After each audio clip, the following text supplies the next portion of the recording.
नमस्कार, मैं खुशी।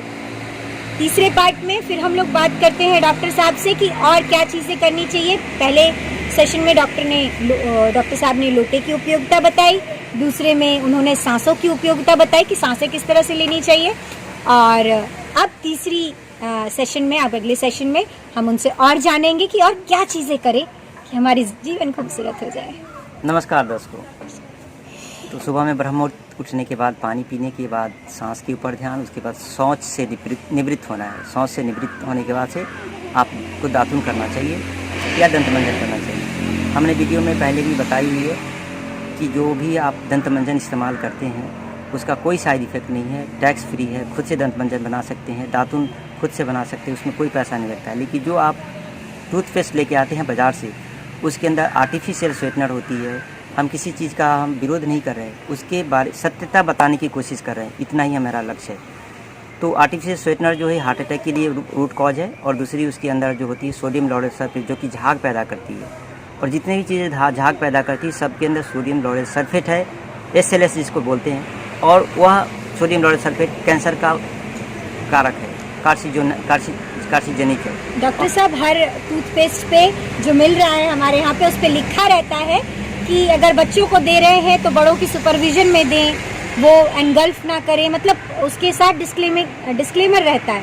कारण कि ये इतना खतरनाक होता है कि बच्चों को तो देते हैं तो उसके बाद ये कहा जाता है, कोई चीज़ खतरनाक होती है तब ऐसा कहा जाता है। तो हम इससे समझ सकते हैं कि वो कितना खतरनाक है। जी, तो ज़्यादातर कोशिश करें कि आप दातुन करें।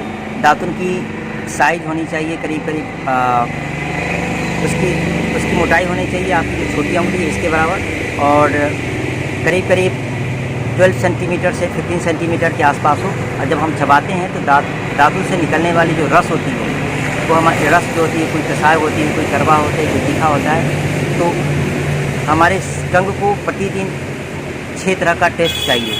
6 तरह का टेस्ट देंगे। तो सुबह में जो टेस्ट दिया टंग की, तो उससे कसाय मिलने के कारण से टंग डाइजेस्टिव सिस्टम का सबसे पहला ऑर्गन है, सलाइवरी ग्लैंड एक्टिव होती है। और जब आप चबाते हैं तो चबाने से आपकी नर्वस सिस्टम एक्टिवेट होती है। और अभी उसके फ़ायदे बता रहा हूँ। तो जब नर्वस सिस्टम एक्टिवेट होगी तो आपकी ब्रेन एक्शन में आएगी। जब ब्रेन एक्शन में आएगी तो आपके शरीर में चुस्ती दुरुस्ती फुर्तीला आ जाएगी। इसीलिए दातुन करने के लिए बता रहे हैं। दातुन नहीं भी कर सकते हैं तो आपको दंतमंजन बनाने के फार्मूले मैंने दिए हुए हैं, उससे दंतमंजन आप हाथ पे लेकर के, और इस उंगली से आप 5 उंगली है जो कि ये फायर को डिनोट करती है, एयर को, और आकाश तत्व को, पृथ्वी को, और जल तत्व को डिनोट करती है। तो आप इस उंगली से दातुन करें। ये एयर से आपको दातुन नहीं करना चाहिए, एयर से करने से दांत कमजोर हो जाती है। जनरली हम लोग जब करने चलते हैं, अगर नहीं भी ब्रश होता है तो यही उंगली उठाते हैं करने के लिए। नहीं, वो गलत है, वो गलत है। आपको मिडिल फिंगर उठाना चाहिए। मिडिल फिंगर का लाभ है कि ये सारी फिंगरों में सबसे लंबी भी है, और इसकी पहुंच भी चारों तरफ से हो जाएगी। और इसी को वैज्ञानिक तरीके से और आध्यात्मिक तरीके से इसी उंगली को बताएगी, इससे आपके दांत मजबूत रहेंगे, मसूड़े मजबूत हो जाएंगे। और इसकी उंगली से इसमें दंतमंजन हाथ पे रख करके और तसल्ली से बैठ के, दंतमंजन में कुछ ऐसे भी तत्व हमने डाले हुए हैं, या आप लोग बताया हुआ है। डॉक्टर साहब, शॉर्ट में एक बार बता देंगे कि क्या क्या दंतमंजन किस तरह से बना लें? देखिए, यदि गांव में आपके पास कोई दंतमंजन नहीं है तो आप सेंधा नमक, सरसों का तेल और उसके अंदर हल्दी डाल दें, और स्वाद के अनुसार उसके अंदर सेंधा नमक होगा, तो ये आपका दंतमंजन बन गया। और दूसरा तरीका है दंतमंजन बनाने का, गाय की जो गोबर का उपला बना लिया, उपला बना के उसको हम जलाते हैं मतलब उसको धीमी आंच में।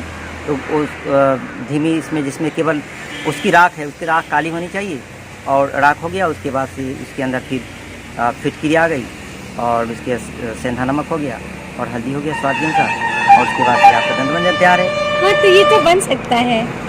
तो आप लोग भी दंतमंजन बनाइए और अपने आप को स्वस्थ करिए। तो दांत का संबंध सिर्फ दांत से नहीं है, दांत का संबंध पूरे शरीर से, क्योंकि यहीं से होकर खाना जा रहा है। अगर दांत आपके अस्वस्थ हैं, उसमें रोग है, उसमें आप जब खाना जाओगे वो पेट में जाएगा, और फिर वो जो पेट में गया वो फिर पूरे शरीर में रोटेशन होगा उसका, हम लोग जानते ही हैं। तो इसीलिए ये काम आप ज़रूर कीजिए अपनी स्वस्थ रहने के लिए। बहुत बहुत धन्यवाद डॉक्टर साहब, बहुत कीमती जानकारियाँ दे रहे हैं। ये आपको जानकारियाँ मुफ्त मिल रही हैं, लेकिन प्रकृति की सबसे कीमती चीज़ मुफ्ती है, ऑक्सीजन, और हम लोग मिसयूज़ करते हैं, उसका कीमत नहीं समझते हैं। ऑक्सीजन है, पानी है, हम लोग मिसयूज़ करते हैं। तो आप इसकी कीमत समझिए। धन्यवाद।